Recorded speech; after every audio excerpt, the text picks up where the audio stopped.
So I want to welcome everyone to one of the final sessions of a robust and very interesting ODR Cyberweek 2024. I've seen many of you on some of the other events, and I really want to thank you for having joined us this week. My name is Leah Wing, and I'm the director of the National Center for Technology and Dispute Resolution. And my co-panelists can introduce themselves as well when they present.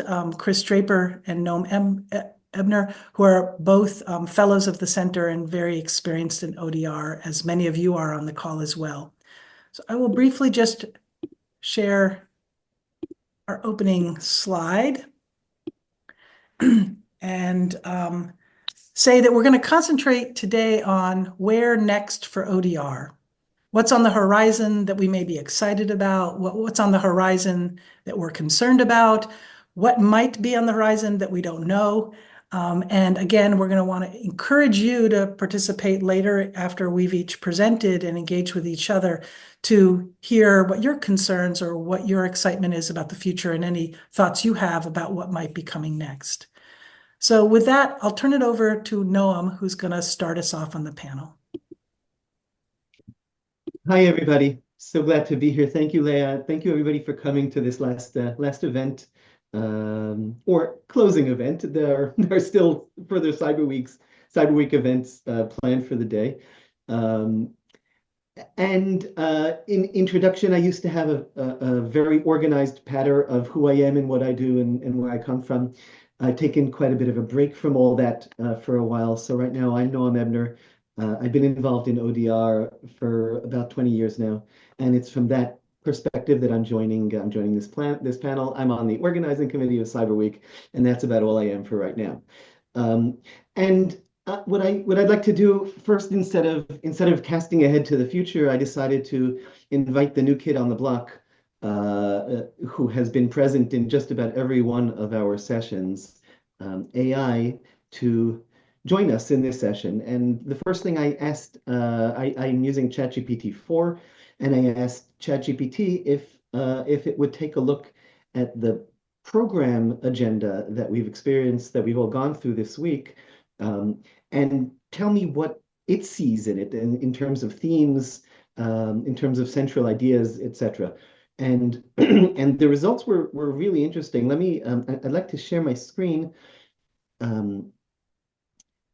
It's a little tricky to find it. One characteristic of Cyberweek is that I have around 40,000 open docs on my desktop. Can you see that? Are you able to see this? Yes. Okay. And so I'll just go through this. I'm not gonna read it out. Not, in the end, it doesn't matter too deeply exactly what it saw, but the themes of how it put things together is really interesting. So the themes that it saw were integration of technology of ODR. Okay. It also recognized that we were focused on global perspectives and localization. And indeed, I think this was possibly the most multi-language and international Cyberweek that we've had in 27 years of Cyberweeking. We've had in the past years in which there was a Spanish Cyberweek going on in parallel to Cyberweek, and it was and we've had some individual panels in different languages, but here this week, I think that about a third of the sessions were not in English. There was a focus on what is going on in China. There was a conference that was being held in the Czech Republic. And so that is definitely just a different flavor of Cyberweek. There was discuss of policy. There was a focus on access to justice. I found it really interesting how it read content, or how it's pulled themes just from the names of the sessions. It didn't have more of that to go to. I didn't ask it to scan the videos. ChatGPT 4 doesn't do that yet, to scan the videos and pull out the things. Probably by next year, we'll be able to do that. And that'll probably be a much more nuanced and really fascinating closing session. ODR in specialized domain. It noted the metaverse, IP disputes, family courts. Um, it noted the cross-cultural multilingual and future directions. Then I asked it um, to consider what it wrote as that summary of this Cyber Week, and to consider that it's an advisor to the Cyber Week Planning Committee, and to advise us on what to focus on in Cyber Week next year, based on what it knows, based on this analysis of the agenda and what it anticipates. I'll share my prompt. Based on the themes you've identified and considering anticipated developments in the realms of technology and dispute resolution, what would you recommend as themes for the next iteration of this conference to be held in a year from today? And I'd like to share those results from you. It was really interesting. Its advice as to what to do next year is more detailed and longer than what it summarized from this year. So it thought about what we had and it developed far beyond. So here, Leah, we should be taking notes. And I will save this. This will not be document 6 forever. This will be the invisible member of the planning committee. So it talked about human-centric design to AI-driven ODR, which was a topic that has been mentioned in different sessions. We did not have a single session that focused on human-centric design. I think we have in the past. But of course, we were talking about very different things when we talked about human-centric design. We weren't talking about human-centric design of AI. So we're talking about giving AI, personalizing it, balancing automation of empathy, the role of explainable AI to build trust in ODR systems. I mean, actually, these are quite brilliant session topics. Then it spoke about sustainability and global crises. So it recommended a session or a topic of green ODR, which we have had in the past, climate disputes in the digital age, tools for global coordination. I don't think that we've touched on that. Disputes arising from climate migration and resource scarcity. Not sure that that's an ODR topic, but it sometimes slips from the ODR focus into just a more general dispute resolution focus. Then it has ODR in immersive digital spaces, so metaverse, virtual property, and virtual mediation environments. We have had, of course, sessions on the third one of this. I think we also had a session on metaverse a couple of years ago. We haven't gone to the realm of NFTs so far as I remember, and other virtual property, even though there is some writing on that. Amy Schmitz has written on that. But I just find it fascinating that these items were not on this year's agenda. So obviously it put a great amount of thought into thinking what wasn't on this year's agenda, but will be important in a year. Okay, so data privacy and cybersecurity, you can see the topics it put out there. Is this readable on your screens? Just so okay. And then it focused on a topic that we've raised in all sorts of different ways during the week. I don't think there was a topic on the agenda that hinted at this directly. The notion of inclusivity, it might have pulled it there from access to justice. But look at the names of the topics. Once again, I'm just struck by how each one of these could really be, perhaps should really be, a topic in a future Cyber Week, and it goes on. This is certainly beyond where we'd be seeing the role of ODR in managing self-driving vehicles, smart contracts. We've had that in the past. Decentralized autonomous organization DAOs, which are thriving in the cryptocurrency environment. AI to AI and human to AI disputes, which I had actually planned on talking about in the moving forward. I was surprised to see it there. Building trust. We've been talking about that. We've been talking about that one forever. but it's already thinking about it in AI in AI terms more than we have in the past. Um, anyway, you can see the others training, legislation, and policy, and I think there was a tenth. I don't want to take up too much time on this. The tenth was really interesting. Is reflections on ODR in crisis management. I don't think we've ever had anything along those lines, and I wonder why it pulled it in. Perhaps this has to do with AI anticipating that there will be global crises. Next, I asked it to consider what would emerge in the next year, so perhaps it does consider there will be crises.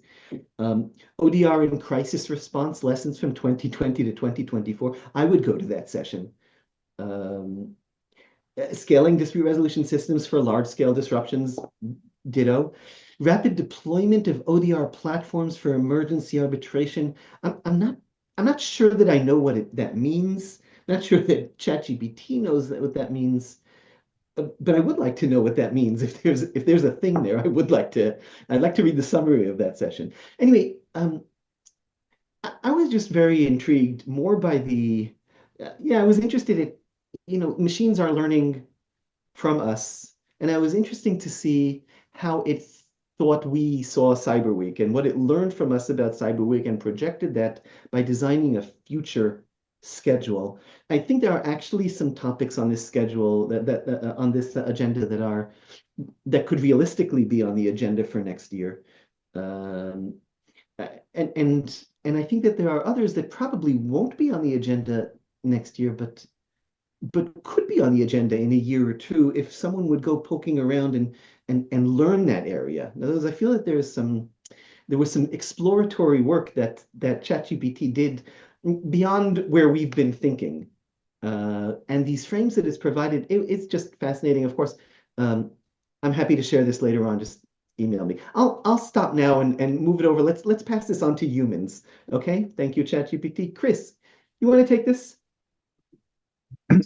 Yeah, and I think the one of the things I really, really like about that, what it's projected is what I think is one of our biggest challenges, opportunities, and also what I see if we're looking at future trends and areas we need to be thinking about are all sort of, I think, encapsulated in there, which is actually really pretty interesting. There's a few buzzwords in there that are actually hitting directly and where I think we're needing to most go. A lot of what I'm going to be sort of talking through, presenting from is coming out of a lot of the work that Leah, myself, Scott Cooper, and Dan Rainey have been doing on a book called Governing AI, which should be coming out in the first quarter from Brill this next year. And the goal of the book is to figure out or to sort of put bets down on where we believe we're going to be rolling towards an end state of likely in texts like these regulation, how we should be approaching it. And now three of the pieces that I think drive the thinking in the first chapter that I lay out there, but also I think address this topic of where we're going, are what's changed with AI, in my opinion, culturally, broadly, but hopefully more importantly from our community space and dispute resolution side is sort of, I think, sort of, three realizations in a lot of ways. Number one, we're able to be both massively impressed by what the tools can do, yet finally able to accept that they're limited, right? I think in your comment there, Noam, of, oh boy, that'd be a really interesting panel. I've never heard those things put together that way. Well, I mean, it just ran through a whole bit of probabilities and it came up with this thing. It didn't actually go evaluate whether that meant anything real or not. It just sort of said, oh, well, these words have a high probability of going together, right? And I think that some of the outputs of it are very, very interesting, but some of what we can sometimes view as subtlety of the machine is really an artifact of the brute force of the machine. And it's the brute force of it that allows us to see, as those who can now piece it together, something that may sometimes be more in it than what it is. Also in there is, for example, there's a session that actually talked about data sovereignty. For those who may have seen over the last few years, Nikki Gillibrand, who you would have, I think most of you would have originally met in Dublin a few years ago have written a good bit about is, data sovereignty is no longer the issue in AI. It really must be what is the source of bias, which is what we have termed informational sovereignty, which is what is the informational source of the data that has been generated that we are now generating proposed information from again. Because again, especially in LLMs, I am taking something I've observed. The quality of my observation is going to tell me about the data that I generate. And then what now comes out as predictions or as generative forwards is really just now a rehashing of how it believes that data can be assembled again. And so, why those elements are incredibly important is because um, if we look at the world still in the same frame we had before of digital sovereignty, when the pandemic hit, we're doing a lot of video calls and everything else. There's a lot of concern over where's the data sit, because the data is recordings, it is what it is. Data security was really about, is this housed in an area where no one's going to get at it and reuse it in its exact form? Now we're talking about, is this now data that's being thrown into a pool that is able to be applied or misapplied in ways that are going to generate information that we as humans are no longer capable of fully evaluating and being the safety valve at the pace it needs to be. That piece, I think, is vitally, vitally important, is because when we're looking at our digital tools here, right? Um, as a quick background, is my first area of life was in the rocket space, and one of the problems of the rocket space is rockets are always run by computers. Well, when you got Virgin Galactic coming and we put a human in it, in the airplane space, you always think, oh man, we should have a human up there. And then when we actually did the analysis of, okay, well, what's this human do in the rocket? What you realize is a rocket run by computers doesn't get very far away. But if you start thinking about the human's ability to respond to a rock propelled item that's normally digitally controlled, and if the human is still a safety element within the loop, it turns out, boy, it gets a long, long ways away. And as the person responsible for the model of the human sitting on top of the rocket, when I turned in my first analysis, everyone said, that is the dumbest thing we've ever seen. There's no way this will get that far away. There's no way that this thing can be that wrong that quickly. And despite the physics of it, it's an issue of lag time. I mean, the math all said it should. Luckily, they screwed up one day, and it turns out one did get away. And it turns out my model was pretty nearly spot on. And all of a sudden, that rocket got so much further away from us than we ever thought it could get. And no one believed before that we finally had to sit back and look, oh boy, maybe this is a challenge again, right? Where the parallel here is, if I look at ChatGPT, right? ChatGPT, if you look at how they define safety, if you look at all the little quirks of it, like at the very end of it, it produces something and says, and there's a little disclaimer on every single one that says, hey, this is what it is, make sure it's right for you. They're telling us that we are the safety system.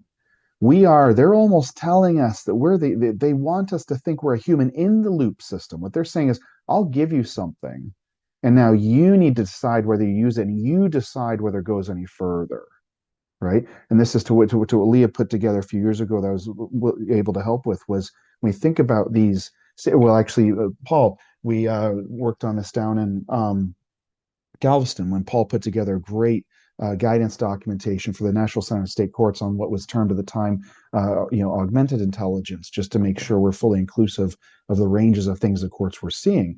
And we look at that issue of a human in the loop, on the loop, and out of the loop. Right now, these tools are pitching themselves as human in the loop systems. We're going to move to human on the loop systems where it says, don't worry, we'll take care of it. Just jump in if it's wrong. And we have not yet gone to human out of the loop system. But if I'm looking in the ODR context, that issue of it is limited. It is limited in its ability to identify whether or not it's produced something rational for you. And its rate of its ability to produce relative to our rate of being able to check it is where the biggest problem is going to be. And when we think about what we do with that, as I look at the next little layer of where AI is going, right now, we're thinking of AI as something that is a thing, it's a tool. And when we're thinking about effective regulation, effective standardization, effective utilization, we really, really need to be aggressively thinking about it from an applications perspective more than a technology perspective. AI is an extension of the human actions that we're wanting to take. It's an accelerant and amplifier in the purest way because of its ability to conform to the context of what we want, right? I mean, when I look at what Noam's, your agenda there, boy, I could see that's something that could have taken you 10 hours to come up, and you probably would have come up with it, right? It is a nearly perfect extension of you, but your fingerprints are digitally embedded in so many of the things around this topic that doesn't surprise me, right? I mean, but the application of where we want it to replicate and accelerate or amplify the human is going to be where the vital importance is, which is where I would argue that over time, we are going to want to get to regulations, I think, in a general sense of where we sort of believe all matured technologies go, right? They start in a world of like, okay, let's look at the rocket space. It's like, all right, let's just blow up a bunch of stuff in the desert. And then, like, well, yeah, we'll let it go to orbit. Let's just move everyone away. And then we start to say, okay, well, now if we start to standardize the rules, we at least can predict what the damage might be if we're going along here. And now we're saying, all right, we know enough now that we can put up legally defensible court enforced rules through regulations and laws that say we now know enough about where it's going to go. Within the book, in the section that I talk about is, well, what's that path going to look like? And I think what we're seeing right now is with everything that's completely sort of wide open, we're going to see that it starts by essentially regulation through lawsuit. Who thinks that the current rules don't matter? And who thinks, I think of Tesla, and if I'm thinking of terrible people who really do a lot of things that don't matter, right? I mean, or don't think anything matters with law doesn't matter, right? I look at Tesla and even SpaceX, and I look at Musk as his embodiment. I think of the danger of this technology is that if we're not careful about the actual application, not in realizing that the tool works faster than the human can catch it, we're going to be in real trouble, especially when our role is human to human collaboration. That is our role. And if we allow the tool to overwrite and run roughshod over the sensitivities that we as humans, and we took a moment to step back and slow down and be like, oh, yeah, that really should be looked at better, we're going to have real trouble. And so I think our path to regulation, again, we're going to start with these lawsuits. We're seeing them already with privacy issues. We're going to see issues of lawsuits of, the same thing we see in the unauthorized practice of law. I think that's something in our space is going to start arriving again. When does this thing actually practice law? It's the same thing with when in the ODR conference when we had that great presentation by the members of the EU group, right? The EU has done a great service, and I think the EU AI Act, I personally believe, is very good. I really like its risk-based approach. I really like the fact that it may not have named informational sovereignty, but it described it. It described the bias that we see as being sourced from not taking it from, this informational sovereignty perspective is vital in there.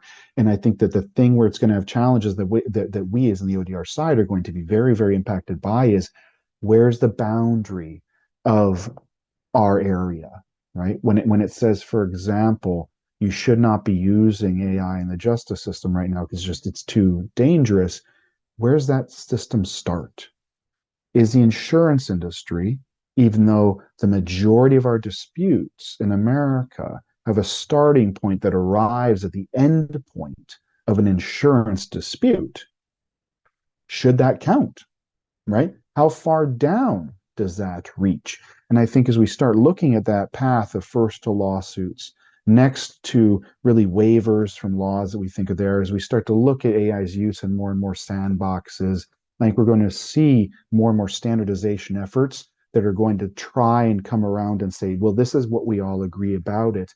And my belief is that we're going to see very quickly from the standardization efforts that our use cases are so narrow that many more of our oversight boards are going to have to be very narrow for a while. Many of our standards are going to be very narrow for a while. And I think it's only after we actually reach a realization of how to get our hands around a narrow use case, we'll be able to potentially start merging some of these oversight boards or merging some of these other standardization efforts. Right now, I mean, in the ODR space, there's a separate standardization effort for ODR versus from any other application of AI, which there's really right now, in my belief, no other way to effectively do it.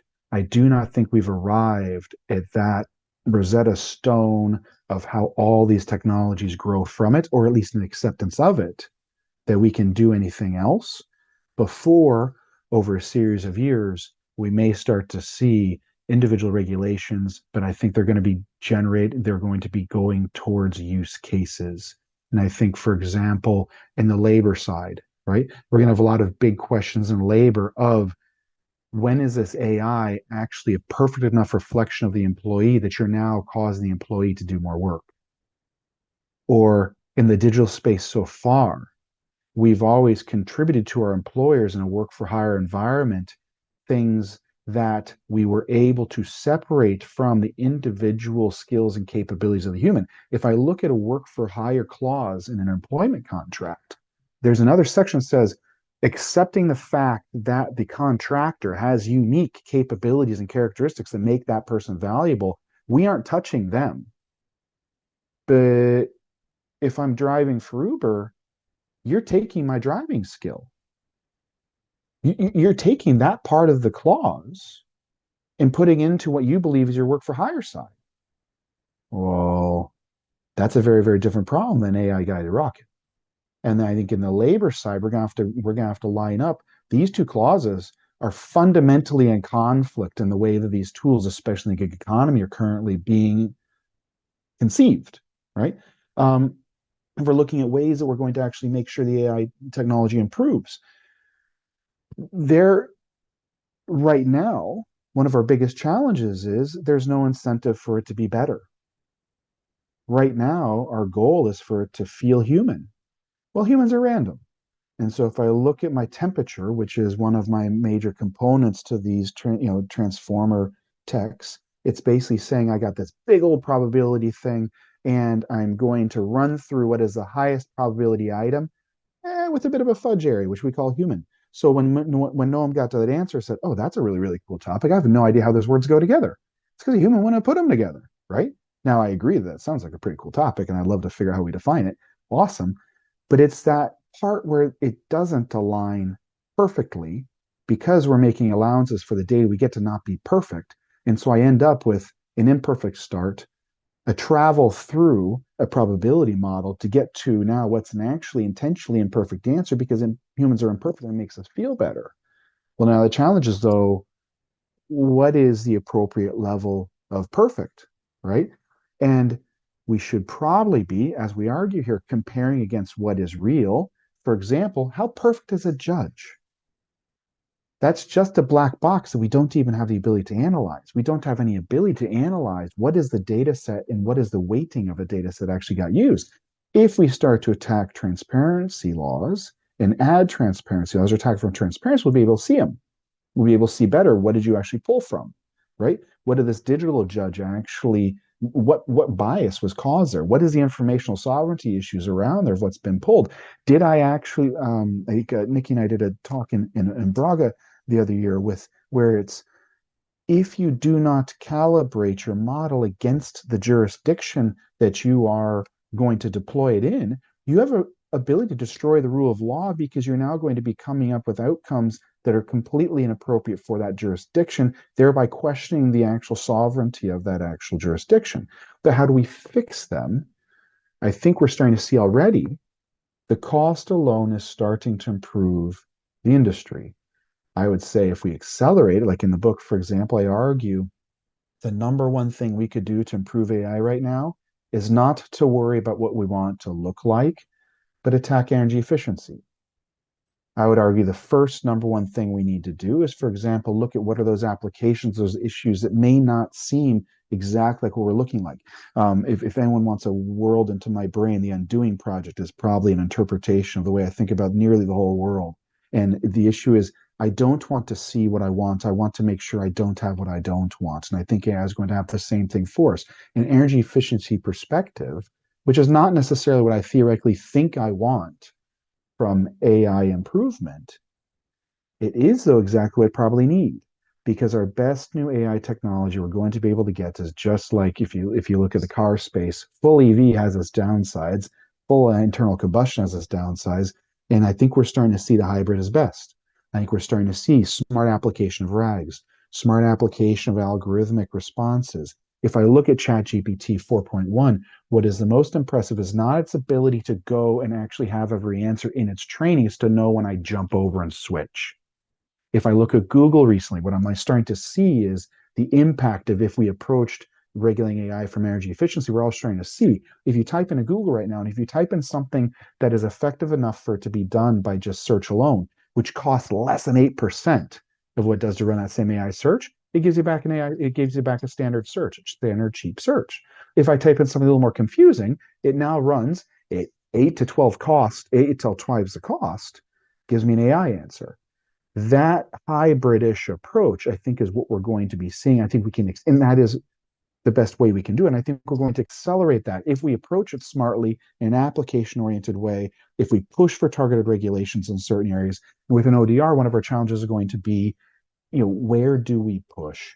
Where is that little niche that is truly ours, we truly need? I think the ISO work that has been done is going to be absolutely transformatively instrumental in where we can find those opportunities, because I think the biggest piece that we're finally starting to see that we're going to need to accept is that training AI, and we're getting to a point now where we are able to now ingest nearly all the data ever generated is going to be in these models. And I think what we're realizing right now is the majority of the world, the natural world, has no pattern. There's patterns I can find in the natural world, but the whole natural world is chaotic.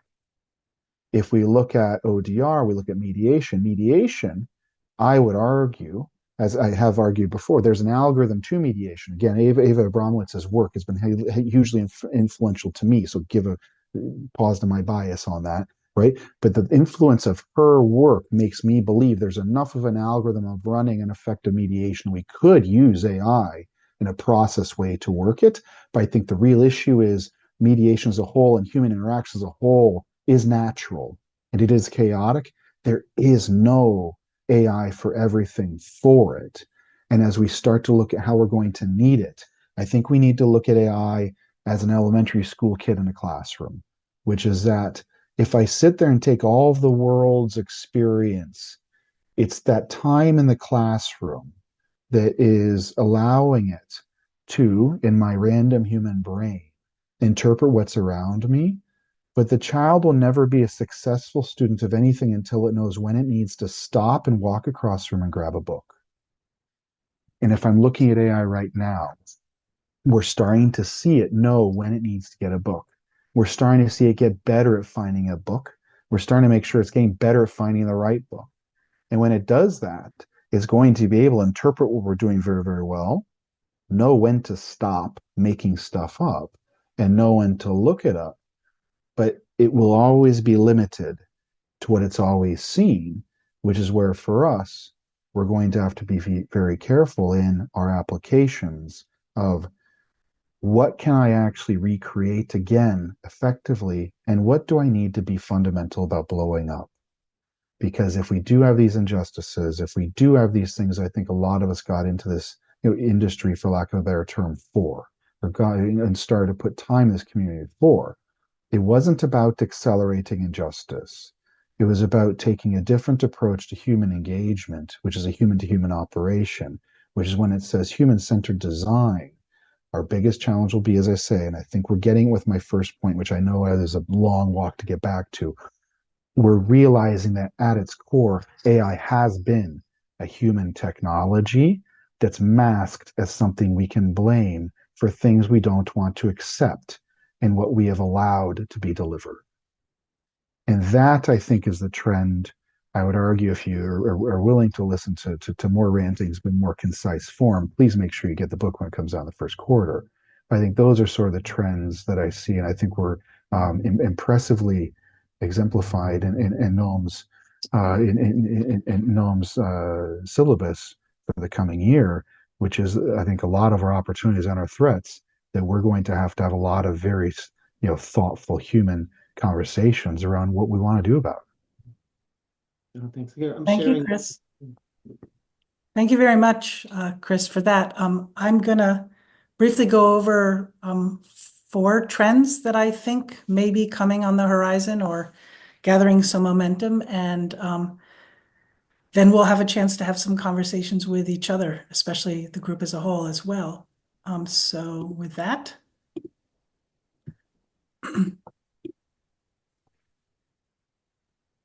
I first want to point out that I don't personally think the visuals match the text. And so I thought that was striking, and I'll come back to say something about that in a moment, but I left them in.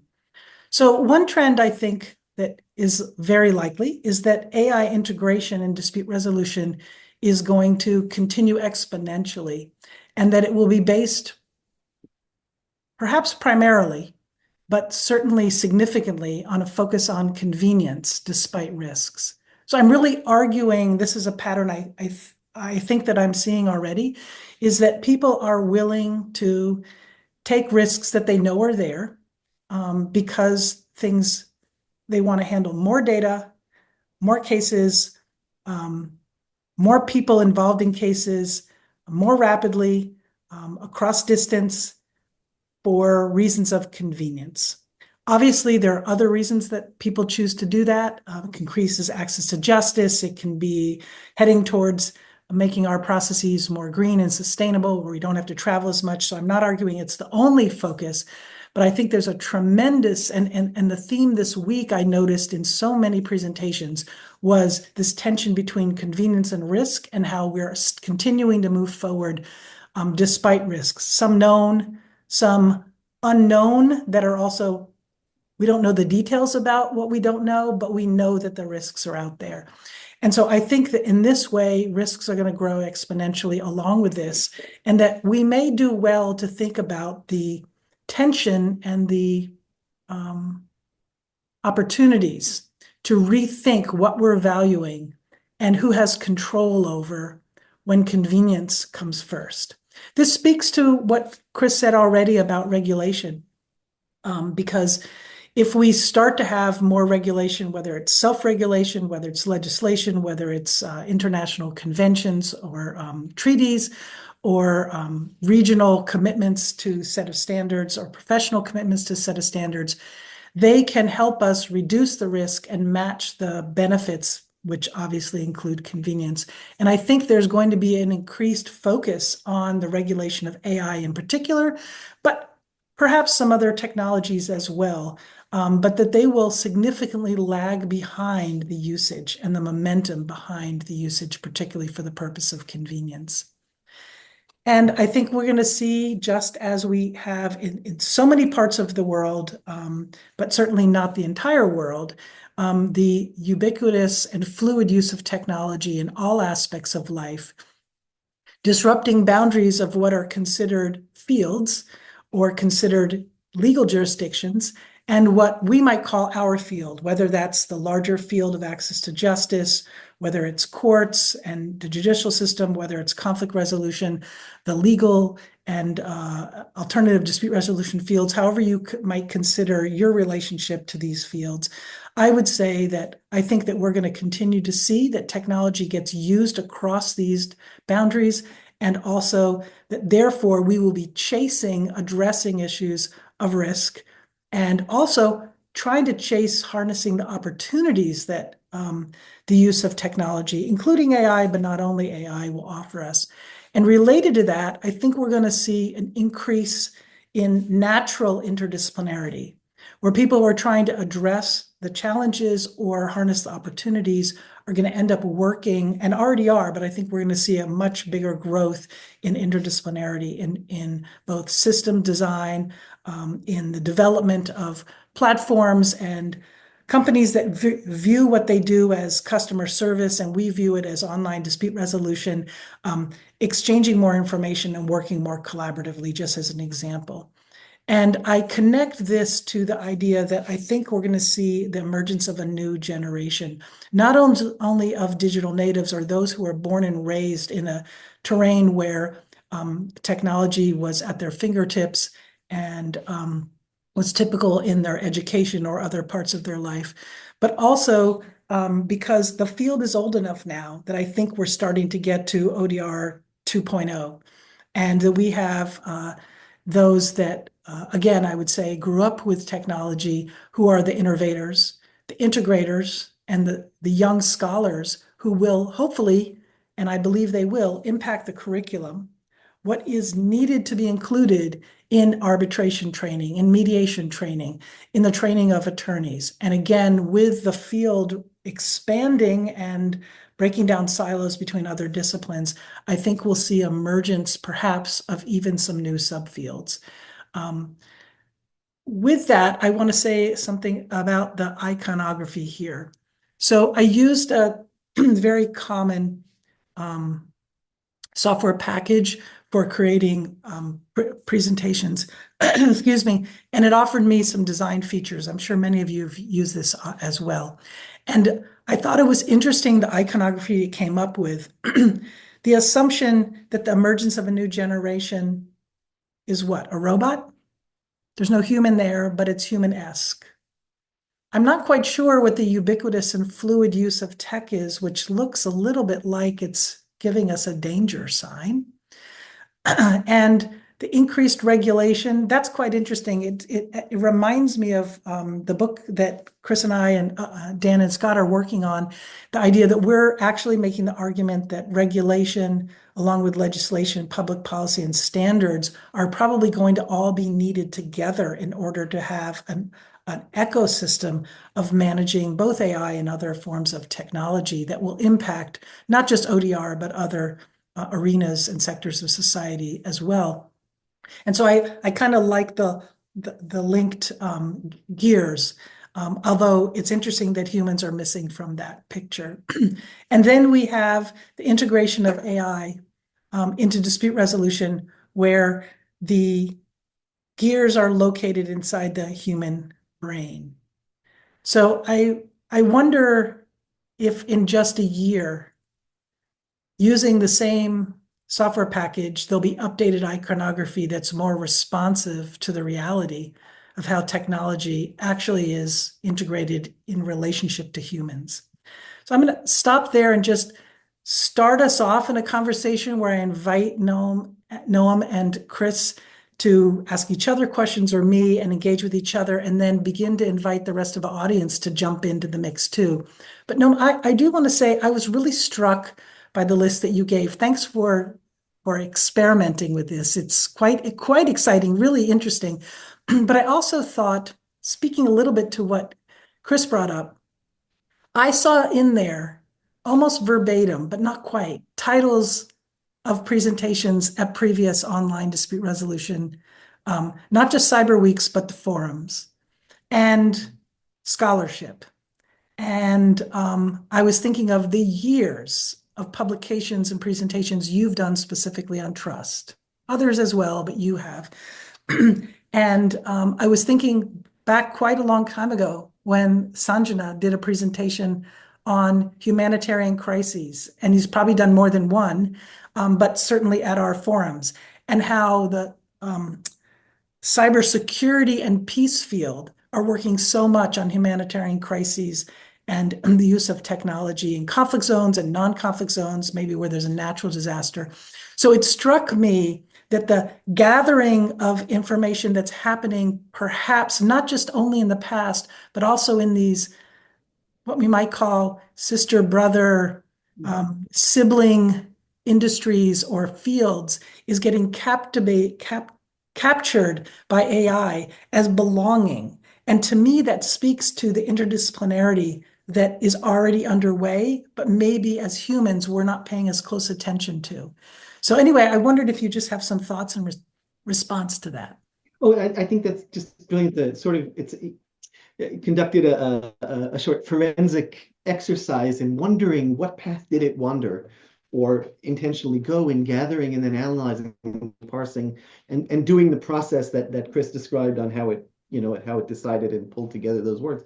And yeah, so did it just go to the internet in general or to ODR technology in general, or did it say, okay, let's first scan the agendas of 27 cyber weeks, right? I told it to read this one and I told it to cast ahead, but maybe it's one of those eager pupils we sometimes hope to have in our classes, right? To actually went back and then it saw that the Cyberweek had connections to the International Forum, to iCoder work, to other stuff, and it gave those again. We have, a lot of these materials are archived, and maybe it gave it a primacy in sort of being its first source of data, and maybe it did do some of that. Maybe I had wondered this as I was putting together, is it going to look for me in particular, for example? I don't know. There's so much that is opaque here. We don't know what it's looking at. It does know my name, right? I was signed into my own account when producing this. I thought about doing it anonymously. In the end, it came up already signed in, which gives you some advantages, so I decided to run with it. We just don't know. And I think that's part of what we're dealing with, like in that, in the convenience and risk, and in the what Orly spoke about in her session on about this duality between fear of technology and eager embrace of technology, sort of at the same time, that we're living with this duality all the time. Yeah, it's both spooky and wonderful, and it's right now it's. And you use the word captivating at the moment by sort of, well saying capturing it. There's something captivating about it. You want to dig into it forensically and to wonder where it gets. Maybe it did a better job of preparing for this session than I did. And I do have further comments of my own. I'm not just a chat, but the truth is, I'd much rather hear what you both have to say and what our folks, the participants here would like to say, whether on that topic or another. I'd be extremely interested if you actually put what you had there through a plagiarism assessor against your ODR bibliography. What would it say? Like how well would it come out against that? Would be quite interesting, right? That's interesting. Put one piece of technology working on the other. So let's take Noam's invitation up. And also, I know many sessions end in an hour, and that's fine if people need to go in 5 minutes. But also, I'll say I'm not sure that all the panelists have to take off in 6 minutes from now. So I do want to say, why don't we open it up to not only questions from those that are participating, but also your views. You all are engaged in the field or ancillary fields, and I'm sure you have insights or concerns or things you're excited about that you think are going to be trends in the future. So please feel free to jump in with your comments or your questions about the future. Anyone here? Can I say something? Please do, Andy. That's great. So I know that I know you guys talk a lot about how especially utilizing ChatGPT and machine learning AI. And one of the things I've sort of encountered with AI is that AI, unlike humans, have the propensity to just incorporate everything that you give, like in terms of the sources, like they don't really utilize any kind of logic or I guess reasoning to determine what's appropriate or what's the proper information, depending on the source, of course. And then they take all that information to sort of create what is essentially their version of that information, or their summary of that information, um, and then sort of regurgitating that. And then let's just say another AI or another machine learning also takes that information, so on and so forth. So it just creates that kind of like feedback loop. And I just wanted to ask, like, how do we, I guess, how are we able to sort of address that or sort of prevent that from occurring uh, in like the worst ways possible, for example. Well, I think that right there is is the synthetic data problem I think we're going to be facing very, very quickly. In the book, I start off in there of trying to explain what is the culture of the community that delivers these tools. Because if we don't understand that culture, that community, we won't understand what we're working against. And I say against just from the perspective of if we don't believe we like their outcome, right? Then we can probably, right, need to figure out how they think about it, right?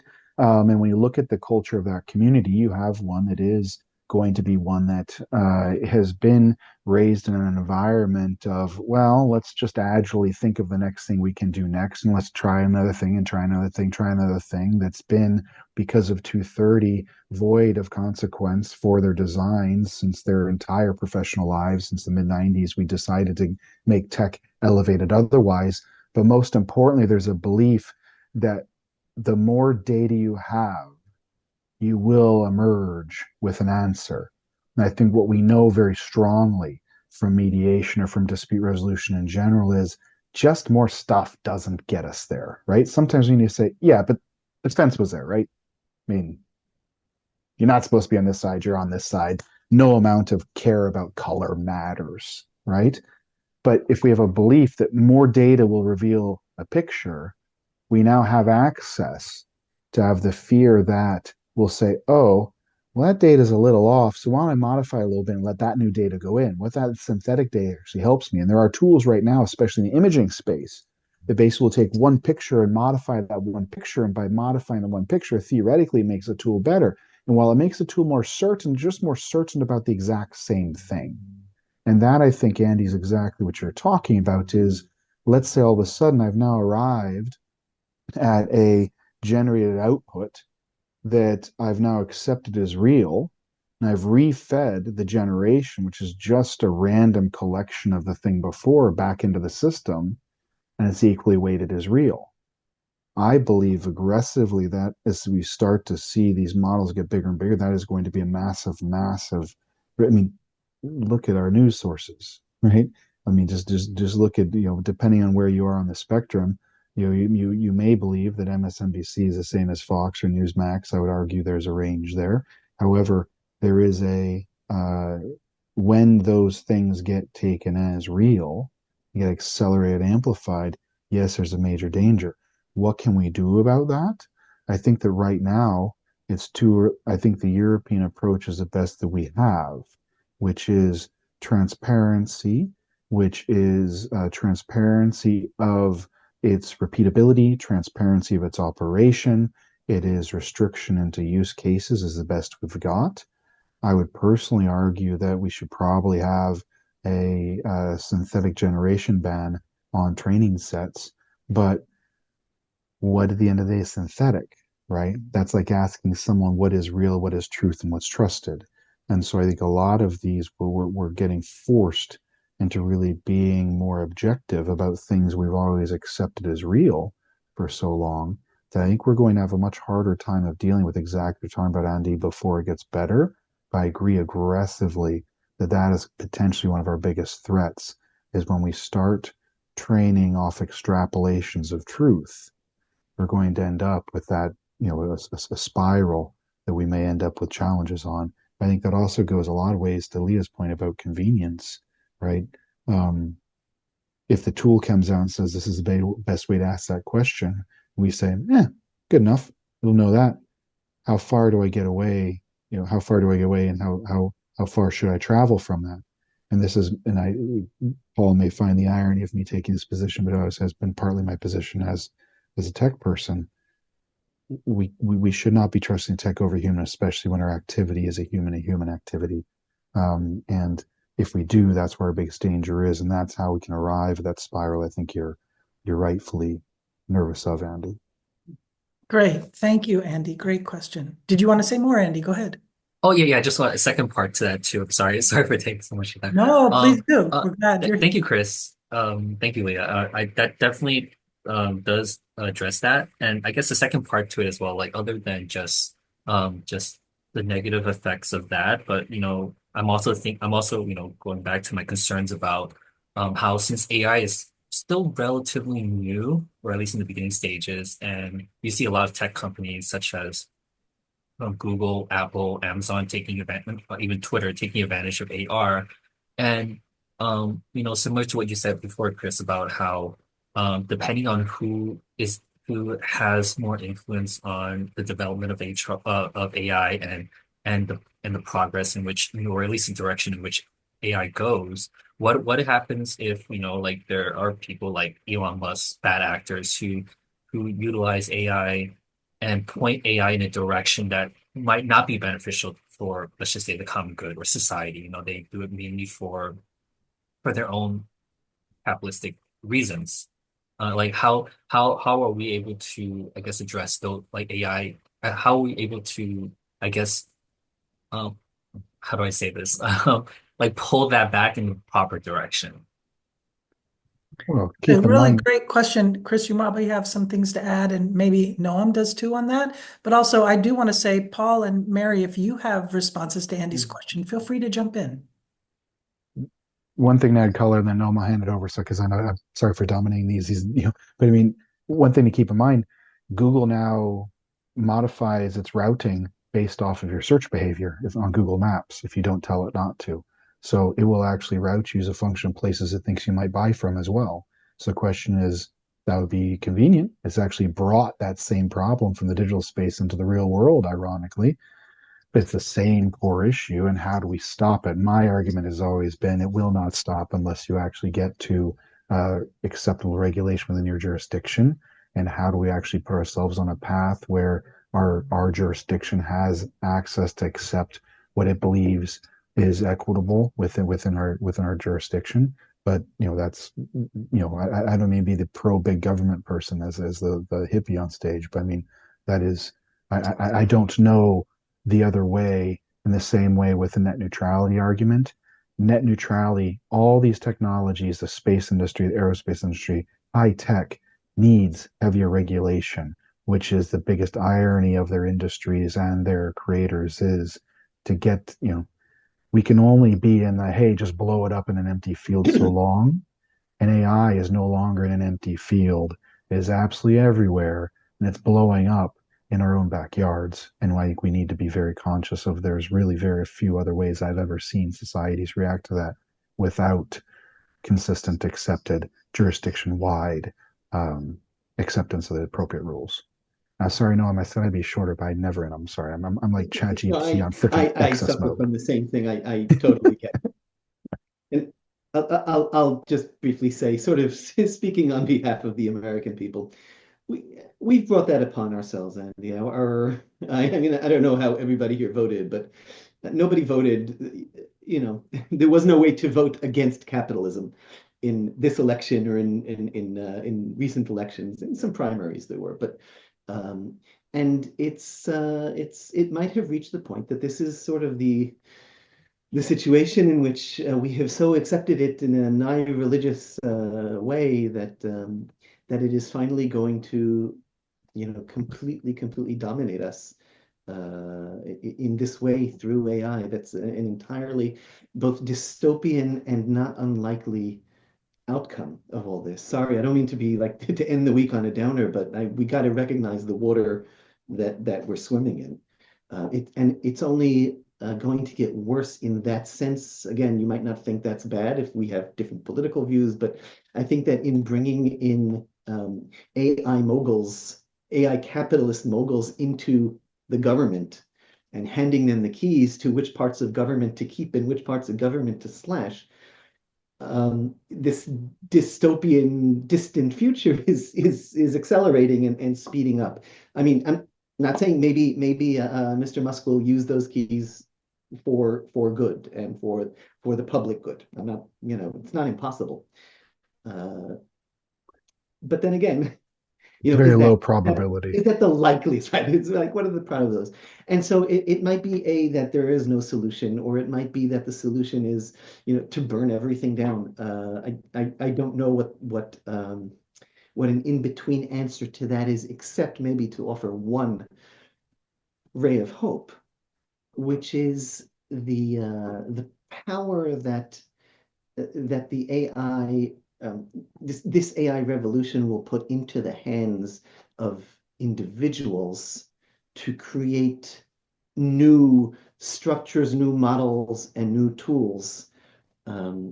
It may be that somewhere through that the answer might be found of something that will happen to disrupt the model we have in which certain people and certain companies control everything. It might be that the Linux and the GitHub and the Wikipedia, of those collaborative models, AI should make the creation of those easier, and perhaps therein will be found some of the solution to this. Otherwise, I don't know. Well, I think to follow on that ray of hope to make sure we actually have two rays at least before the end of the day is that this is something that worked with Dan and Simon Bomey a bit on was in the beauty of these models in some ways is that they're only as good as the newest data on them, right? And we look at the pervasiveness of what they can do. At the same time, it is our actions. And to your point, Noam, I think it is getting cheaper for us to actually decide if we want to build rivals to those, right? If all of the driving data in your Tesla is out of date relative to other data that I'm actually selling to someone else and generating more accurately now, if you take a purely capitalist view on it, if we do take collective action, which can actually now be done more economically than ever before, we can win on the better model. We had proposed a concept called a green tulip a few years ago, which is essentially that this is what's so interesting is these devices are the cleanest representation of what we actually do, right? Our online personas we put on social media pale in nothing to all the wearables we run around, and in theory, we should be able to actually start owning the data in that wearable because that's the best way to look at us. And if we collectively choose that we don't want to just give that data away, or more importantly, that we don't want the gateway to just be one owner, that's a different thing. Now, that is a massive, massive actual operation. I think it will have to get a whole lot worse before it gets better before we get that. But I guess I've watched the movie Dune and love it. And it turns out that was the premise of the whole movie. So I know you're a Star Wars guy, Noam, but I mean, if you believe in, I'll allow it as a precursor to Star Wars. Leah, you are sure. always able to end anything with the ray of light. So Well, I'm happy to be a third ray of light. Thank you. I was going to say, to me, what I find enriching, not just in all of the discussion today, but near the end, is the acknowledgement that politics and all the aspects of society, including economics, are central to the work that we do, to the framework, whether we're conscious or not conscious, of whether we regulate or we don't regulate, and whether we remember the human connection or we're focused only on product and what we get and consumerism, or making things faster. So in a time of growing climate crisis, there's a possibility we're going to remember more and more our human relationship with the earth and with each other. And AI's threats may remind us more and more of the need for human impact, oversight, and connection. And I agree. I think the fact that we can be more connected through the use of technology and the fact that the disruption is also leading to so much increased risk, especially when it collides with some approaches to politics and economics, that there's a tremendous opportunity for change. So I think that's what's exciting about what can happen. And obviously, it depends on what we all do next. So, Mary and Andy, do you want to say anything before we close? Otherwise, we're going to... I want to say one thing. Please. This meeting, it's lovely. I love it and learn so much here. I want to say thanks for all of you. And I think the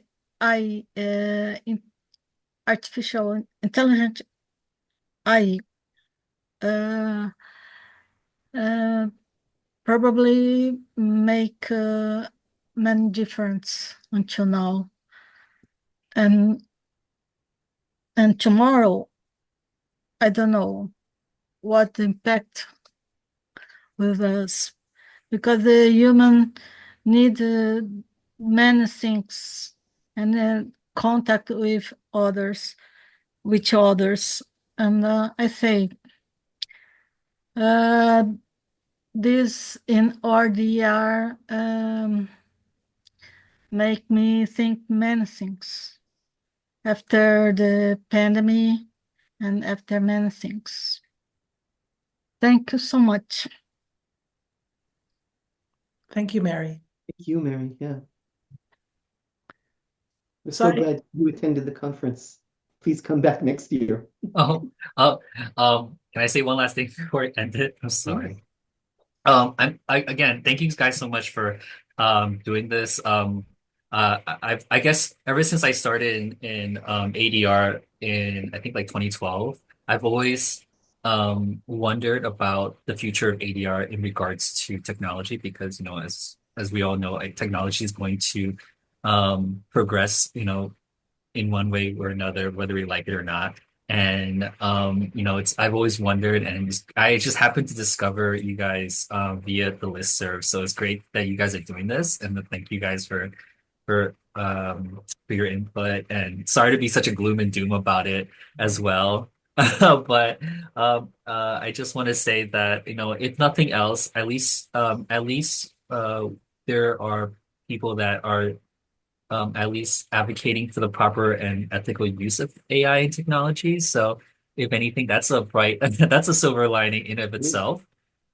Push it in the proper direction, even if there are other forces pushing it in the wrong direction. But as long as we work towards a better future, I think that's always something we can all look forward to. Thank you, Andy. And I do want to say, both for the recording, for anyone who listens, but also for Mary and Andy, if you don't already know, we have the online dispute resolution forum that's both in person and also hybrid, that happens usually once a year, sometimes twice a year. The next one is going to be April 29 and 30 in London, again, also hybrid.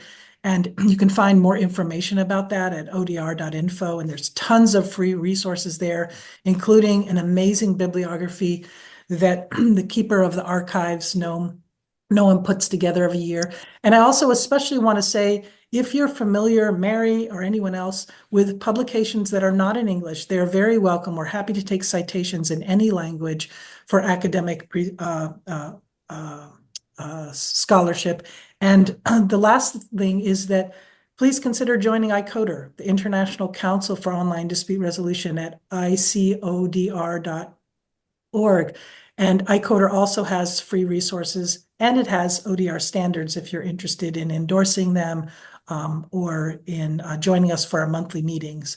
So with that, I thank our panelists, Chris and Noam, and our participants, Andy and Mary, and also, hopefully, you'll be able to join us for the last event this evening. We're going to hear from the cutting edge, brand new court program that started in 2017, I believe, in Canada, in BC, British Columbia, and they'll give us an update on what they've been doing, and it should be very, very interesting. So that will take place in 9 p.m. Eastern time tonight. So thanks all.